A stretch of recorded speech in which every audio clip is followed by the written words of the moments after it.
What is up, YouTube? So my city was holding a Pokemon event. It was my first time actually going to one. It was pretty badass. I have videos and pictures. I plan on putting in the video so I could show you all. But what I'm recording right now is a battle that I had with a guy there. It's pretty cool. They have all these tables and everybody's just having battles, you know, cards, and everybody has their DSs out and everything. And there's some rules you gotta follow, of course, for the battle and everything.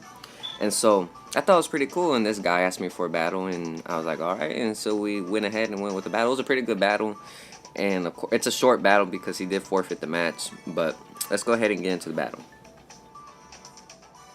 So from looking from his team from the preview, I thought he was going to lead off with his Lopunny, but he ends up actually leading off with his Darkrai.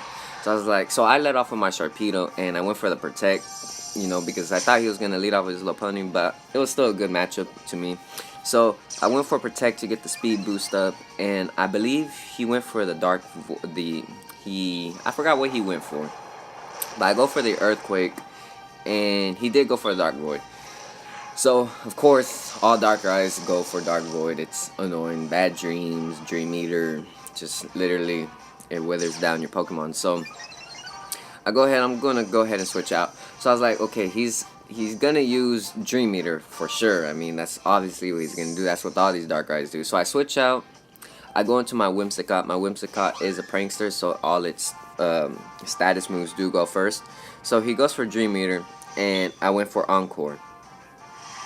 And so now I got his Darkrai basically shut down. He can't use any other moves for about 5 turns, I believe it is. So he has no option but to withdraw. So I was like, he's going to withdraw, so this gives me a chance to paralyze anything that comes in with Stun Spore.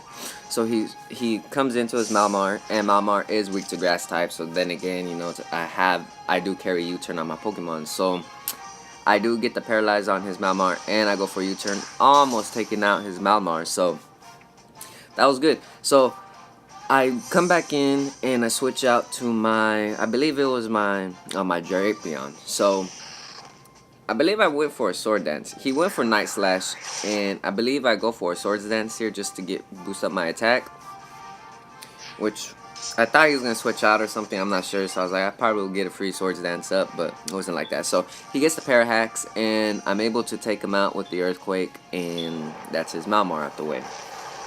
And let me tell y'all, this Pokemon event was pretty cool. I mean, there was like, you know, I walked in there, I was like, man, maybe if I'm gonna find my soulmate, you know, my Pokemon girl soulmate.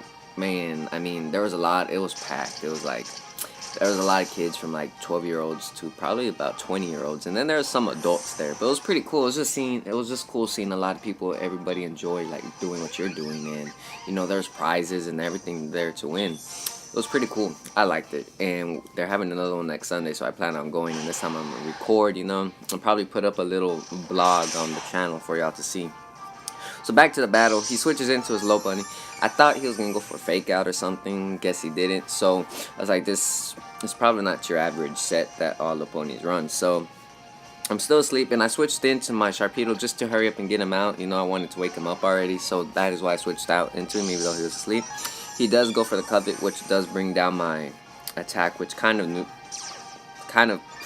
renders my Sharpedo useless because my Sharpedo is a physical attacker. So I go for a Waterfall here, and talk about flinches, man. I was like, I get one flinch here, and I'm like, damn, man, you know, one flinch.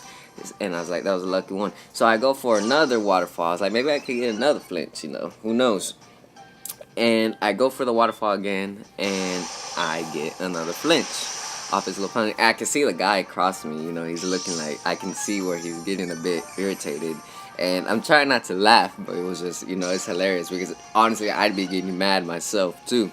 So I get another flinch, and I go for another Waterfall, and I think it was a critical that takes him out. I'm not sure. No, it was just a regular damage hit.